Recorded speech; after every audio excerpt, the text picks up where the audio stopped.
Hey, what's up? How's it? Aloha. Welcome to Culturised. It is me, Makani. We got to first of all thank our good friends from Honolulu Star Advertiser, Uniqlo. Their LifeWear is that's what it's called. Check them out at the Eva Beach Wing at Ala Moana Shopping Center. Uniqlo and Allied Mortgage, educating over 100,000 veterans about home purchasing and buying.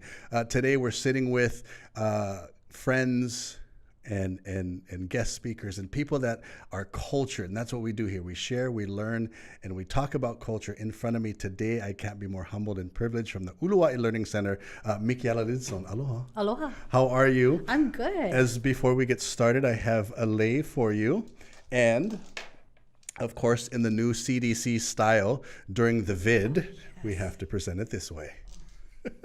So that is for you. Mahalo for being here and making time. A lei kukui for you. Mahalo. Let's get all the cultural incidentals out of the way. Where are you from? Well, I was born in Nānākuli. Nānākuli? Yes, but I was raised in Kailua. Oh, wow. Yes, in How Enchanted lucky. Lakes on Kumu Street. Even I don't know why I love that. Who made up Enchanted Lakes? I'm going to go right at that quick because you brought it up. Does that always... How long ago did that come up? Enchanted Lakes. I really do. It's a very Kailua. That's a very Kailua term, I would think. So boy, Howley was like, "No, I don't like this name. Let's call it Enchanted Lakes." Yeah. So Nānākuli, Kailua, what high school? Kamehameha, 94. Kamehameha, 94 even. Yeah. So far, I think during the Culturised podcast, I think Kamehameha is winning. We've had a lot of guests from Kamehameha. Not surprising. Not surprising. See, I went to Lahaina Luna, so man, we're going to get on that one. Oh, you're small but mighty. Lahaina. Right? So as I say to Kamehameha students, you're welcome. Yeah. So Kamehameha, were you already in Kailua when you went to Kamehameha? I was. So I went elementary school, St. John Vianney, Catholic school, and then Kamehameha after. So you did the high school thing or? High school, Wow. 9 through 12, yeah. Okay, 9 through 12, so true Kamehameha High School. I want to get into this part of your life, growing up in Nānākuli and Kailua. Did you grow up in a very cultured family? Well, I grew up in a very working middle-class family. My dad worked about 3 jobs. We never saw him. And my mom worked, but then when she started having a lot of children, there's 7 of us kids, wow. She stayed home. And we were each assigned something that we did. And I was hula, my sister was swimming, my other sister was paddling, my brother was basketball, and that's what we did. So that was very cultural. That's a very cultural concept. Your kuleana is already set. So aside from the sports and aside from those things, did you already have set kuleana within the household? We did. We had a lot of chores. It was when the sun went up, you are out of the house. And there's certain, there's the parlor. Uh-huh. We don't have parlors anymore, but we had our parlor, and that is where the guests sit. You don't ever sit on the chairs. You always sit on the ground. Mm-hmm.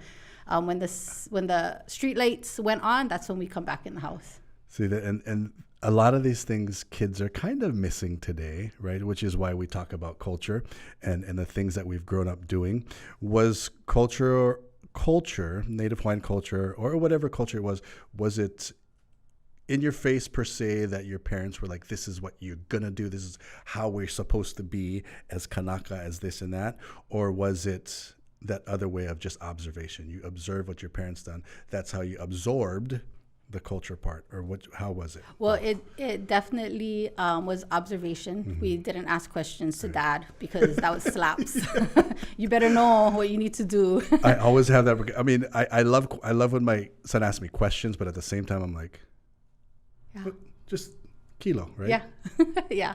But my mom was Samoan, my dad was Hawaiian, and he worked all the time. So culture wasn't something we really thought about. Mm-hmm. It was, my dad fished. He taught us, we did hukilau. He taught us to surf. And that was on his free time, which is rare. See, I like that.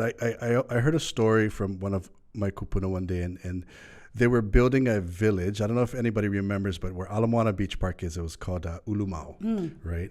And they went to Nānākuli to recruit kids to work. And they asked these kids, how many of you understand culture? And nobody answered the question, so they didn't hire them. And then they came back and they said, no, this is what culture is. But the kids were like, that's what I do every day. Because they wanted to take, so it was like that. You just observed what they did, and you didn't understand culture at the time, but now What was stronger in the household, Samoan or Hawaiian culture? Oh, that's a good. I think there was a balance. Wow. Because my mom is a strong I was person. just gonna say a Samoan female matriarch. Sometimes it trumps out the Hawaiian part. Yeah. So you had a good balance. I did. We had a good balance. But growing up at that time, which was the late 70s, early 80s, it wasn't really admirable to be Hawaiian in Kailua. That's right. Wow. So it wasn't something that we really showed or were very prideful of.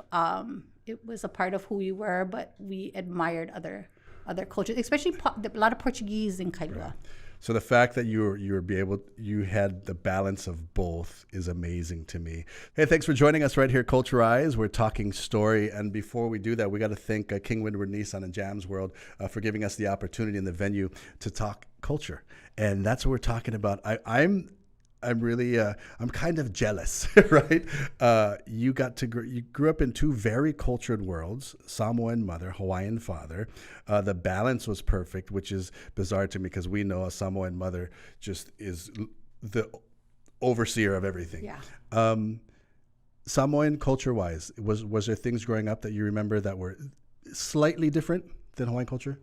A little bit. The Samoan culture is. Highly Mormon, so those parties were much different than our Hawaiian parties. Yeah, always separated, right? But they were enjoyable in two different ways. We loved going to both. I love that. So, what was that like? Speaking of culture, was it culture shock moving to Kailua and being, like you just said, Samoan, Hawaiian in Kailua? Well, I went to Kailua when I was very young. I think I was 4 years old, so I don't remember Nānākuli much. But Kailua was, and I most of the culture that I received was from hula. My dad, of course, but like I said, my dad worked so much, back then.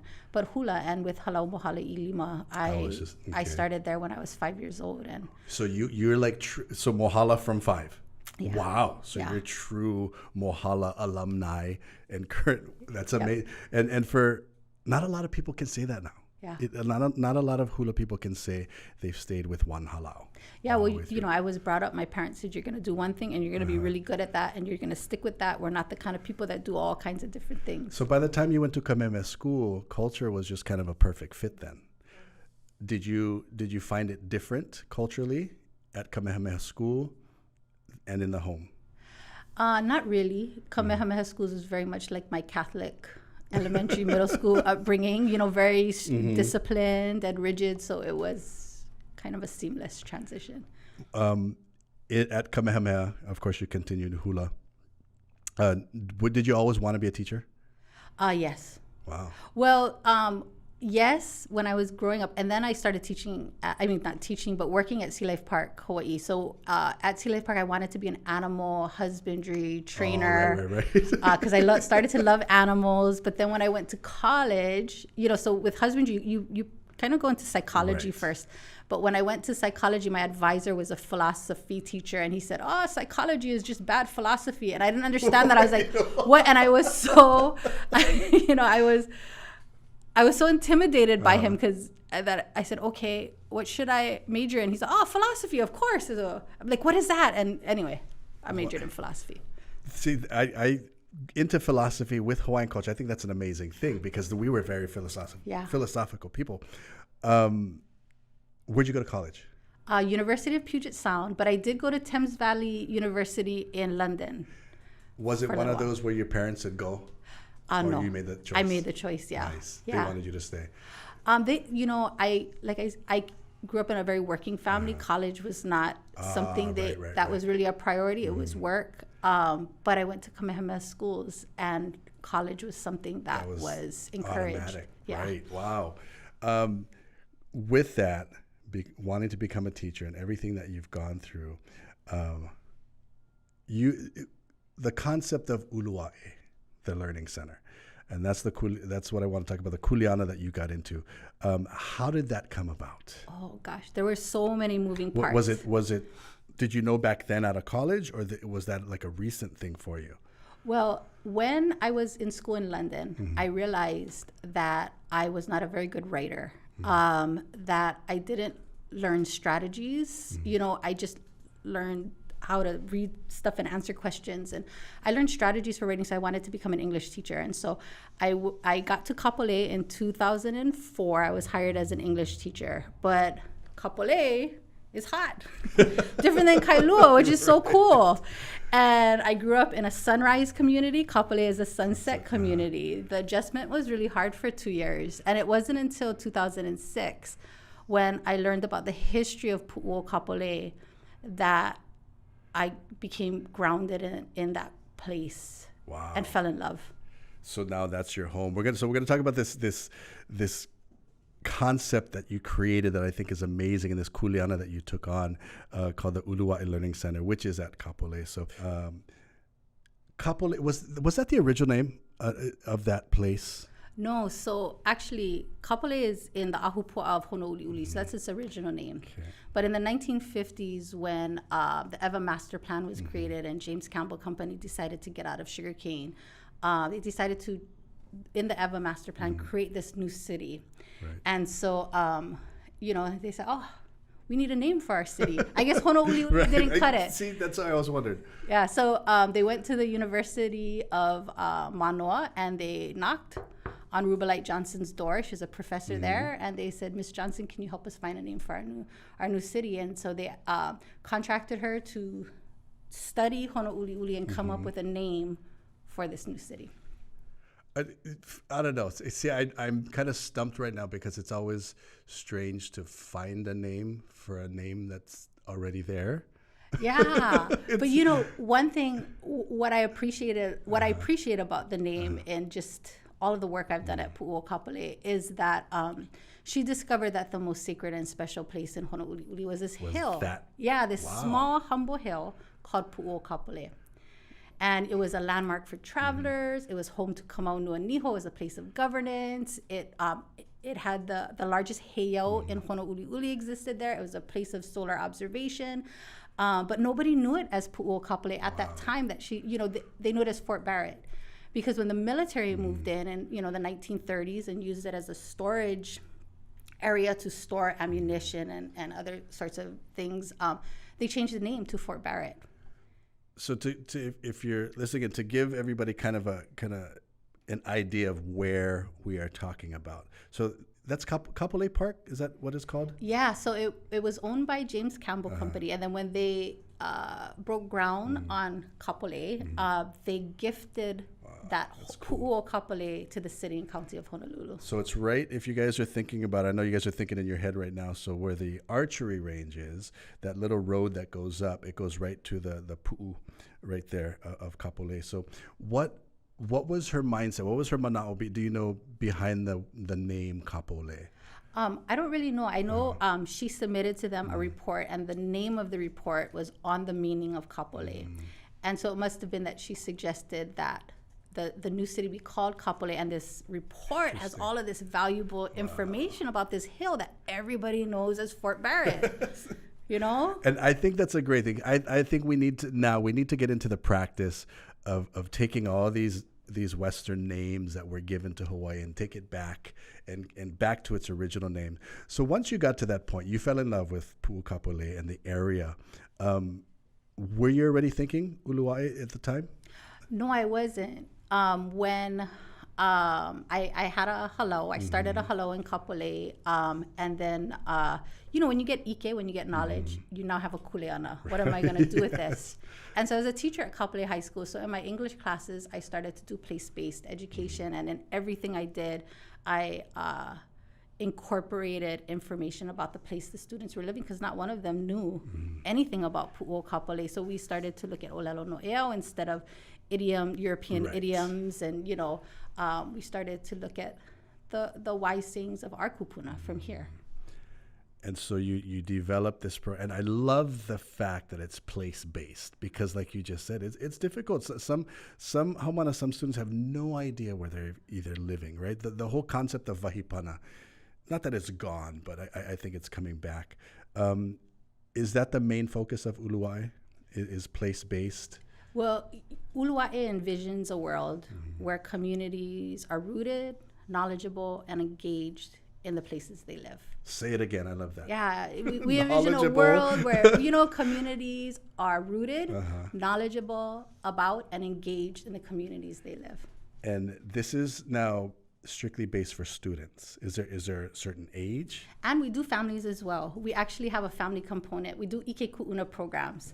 I think you're more familiar with our children's program, which is our main program. But I'm going to have to get in this one. And we'll talk about that as we go on. So Ulu Aʻe Learning Center, you created this yourself or with a team or? It was me and a woman named Mary Shimizu who started nonprofits before, and I went to her and I knew her from previous, and I said, you know, I really want to start a 501c3, the Ulu Aʻe Learning Center. So we sat. It took us about 3 years to write it up and to submit the pala to the IRS.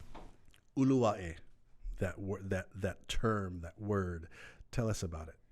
Means to grow forth. So in everything you do, to remember to grow, and growing is challenging. You know, there's gonna be uncomfortable parts, uncomfortable moments. So in our programs, it's not all fun and excitement. You know, you're gonna feel a lot of emotions. You're gonna feel sadness for Pu'uloa when you look at the waters and see the contamination. It's gonna tug at your heart, and you're gonna want to solve these problems. Wow. So we talked about the keiki programs that you do, and first of all, I always got to say it's you take the part of the kuleana that amazes me is that when schools go on vacation, when schools close for whatever reason, spring break or whatever it is, you take these kids and you continue to teach them when they're not being taught at school. What is that like? What was that the initial concept of I'm going to take them when they're on their break? Yeah. Because I was a teacher at Kapolei High School for 14 years. So I knew exactly what the kids were doing in school, and I knew exactly what they weren't doing after school, which was a lot better than nothing. Just aimlessly walking around. Yeah, and I was thinking, oh my gosh, the after school time is a fertile time to just build the well-being of the child, to work on their heart, to create this love for this community that they live in that they may not know they have yet. And so the after school, the out of school time is a perfect I love that concept. So, and I do have to say, not enough accolades and appreciation go to that. Just the fact, even if you minus everything that you're teaching, you're watching these children for the other parents. What kind of things do you do with keiki? Oh, well, we do our activities revolve around 3 components. One is mo'olelo. We're very strong in mo'olelo. A lot of storytelling. Children love stories, and we don't tell them enough, especially the stories of our place. So a lot of mo'olelo. We do hana no'eau practices. It's important that our children are practicing our cultural practices, and on a regular basis, not just a one-time BAM workshop done. That's what I like. Hanahe, my son will not stop playing. Not stop playing. Hanahe. And Hanahe it's a string game, right? And you make up all kinds of figures and you tell a story and oli to it. And you guys actually get into the āina part. You get into the dirt, you get into the lepo. And you guys go as far up as what's Palehua. Yeah.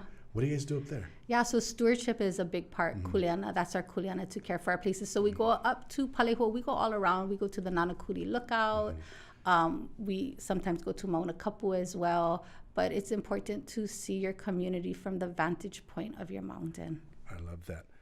For the family-wise, what do they have for families and adults? So in monthly, we have Ike Ku'una workshops for parents, kupuna, even teachers, but it's more focused for adults. And we do similar activities and lessons that we do with the keiki, but they're geared more towards adults. So we do hala weaving, we do storytelling, we do historical seminars on history of our area, and so on and so forth. See, I love that because we always have the conversation about sometimes, we have fellow Hawaiians or even anybody for non-Hawaiians, they get to a point in life where they think they should not be learned. Oh, I can't, I don't know, shame.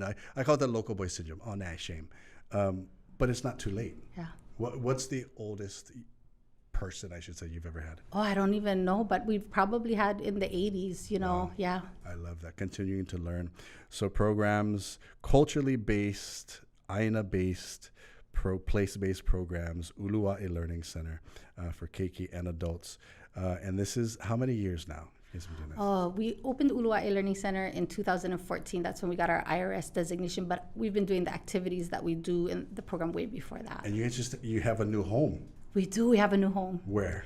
It's in Kailua. And it's right next to Dream House Charter School. It is in an area where most people don't go, and you'll call it the boonies, but it's... I love that area. Yeah. If anybody has ever drove through... What was it? What Barber's Point? What were the other names for it? So Barber's Point. It was called Barber's Point for many years, and so Kapolei and Kailua. I just love the open space and the big trees, which is rare. So you guys, you folks are there. So is it safe to say that everything that you learned and grew up culturally helps you today? Absolutely. If I didn't grow up in Hālau, if I didn't have my mom and my dad, they didn't bring me up with strong work ethic, I wouldn't have had the foundation to start Uluwai. So culture, my friends, makes you and shapes you who you are today. So if you're learning culture, if you're making your culture rise, that's what you do. Especially here on Culturised, we'd like to thank Honolulu Star Advertiser. Thanks for joining us on Culturised.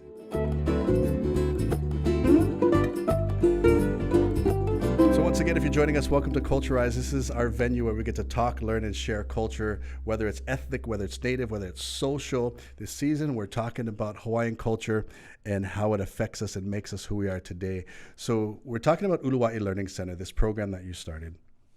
But it started because you fell in love, growing up in Nānākuli, and of course, raised in Kailua, and now identifying with Kapolei.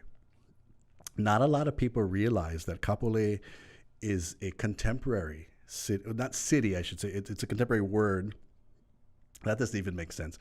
It's a new word given to Kapolei. Stories about Kapolei that you've heard that maybe a lot of people don't know about. Yeah, so Pu'u Kapolei actually is the original name. So, but one thing many people don't know or are interested to know, especially if you live in Makakilo, is that when the name Kapolei came about. Of course, they did. James Campbell Company did focus groups around. What should we name this new city? And of course, the people of Makakilo wanted it to be called Makakilo. And so when Kapolei was chosen, I'm sure they were not very happy about it. See, because I could, it's kind of like people that I always joke about it. People that live in Liliha and Kalihi, they're right on the border. It's like, no, I live Kalihi. No, it's Liliha. you know, so. Wow, so people must have been upset, Makakilo. It might have been. I'm not sure, but I've heard stories. Me too. And if you think about it, Makakilo residents have been there longer. Nobody really lived down below in the plains of Kope'a, and so they've been there longer. So I heard a story. Maybe you can correct me. Is right where what would that be? Or maybe that'd be too far. You know where the Kapolei, like the Targets. That area. That's still Ewa Moku, right? That's still Ewa Moku. So Ewa Moku goes all the way from Moanalua to Kahe. And my favorite story, can I tell you my favorite story? Yes. I start every lesson I do with this story. That's how Ewa got its name. And how Ewa got its name is before any humans came to Oahu, Kane and Kanaloa went around Oahu, dividing it into Moku. And then Kane with his ko'oko'o stick making springs. And then when they got to Moanalua, they were up Mauka, looking westward, and Kane told Kanaloa, hey, why don't you throw this rock? And wherever the rock lands, that's going to be our next Moku. That's crazy. And so Kanaloa throws the rock, and when he throws the rock, it curves right around Pu'uloa, and it lands all the way at Kahe. And Kane and Kanaloa look at each other, whoa, that rock curved. Let's name this Moku Ewa, which means curve. Right. No, I had no idea. Yeah. I had no idea. It's just when I hear stories like that, I like to picture these two guys throwing rocks, and that's how they determine Moku Ewa. Wow, Moku Ewa. So now you know. Okay, so those of you that always think about Ewa, Makakilo. What does Makakilo mean? Makakilo, the gazing eyes. But what's interesting, I don't know if I should share this. Like you people should. of Makakilo might not like. Makakilo is actually not Makakilo. That's Hanalei. Makakilo is that pu'u that Grace Pacific dredges. Right. Nobody actually lives on Makakilo. Those who live in Makakilo actually live in a place called Hanalei. Hanalei. And if you actually look from Hanalei all the way to like Ko'olauloa side, many of those names have similar names to Kauai. So Schofield's original name is Lihue. And so when you go, you're going to see, if you ever drive, many of the names of that area are similar to names on Kauai. I had no idea. See, now I'm going to drive. I'm going to think about all these things. Was there a reason for that? That just that area itself? I don't know. I mean, it faces Kauai. Right. Kauai is that way westward. So I'm not sure. Yeah, it's funny because a lot of people always say, there's the same names of places on different islands. And I said, there's always got to be a connection somehow. That's pretty amazing. So I just learned something today. Makakilo, so Mokueva, and Hanalei. I'm gonna start calling it Hanalei. So my friends that live in Makakilo, you live in Hanalei. and anything else about that place that nobody would know? Well, not nobody, but Well, what's so beautiful about when you look at our sacred places, they really line up to celestial occurrences in the sky. So Pu'u Kapolei is actually in a triangle with Pu'u Makakilo and Pu'u Palailai. And every year on the summer solstice, the sun will set into Pu'u Palailai, like smack dab in the middle. And you can observe it only from Pu'u Kapolei. And it looks like Palailai, this hill, is swallowing the sun. It's so beautiful. You have no idea how every year my son will just remind me about the mountain eating the sun. Yeah. Every time. But we gotta go. When does that usually happen? June 21st. And you guys actually do something? Yeah, we chant the sun into the mahinona of Pu'u Palailai. We do our he. We give that sun all of our energy and our love and our mahalo. Sun is king in Eva. It's like you feel it with your whole being. Yeah. Mahalo for sharing those stories. I always love learning about things that I had no idea about. And that's what we do here at Culturised. So if you want to learn and share and talk culture, you do it right here. Again, we got to thank Honolulu Star Advertiser for giving us this venue. You want the extended version, that's what you're getting right now. You got to subscribe so you know what else is coming up. So if or whatever your culture is, make sure it rises and always stay risen.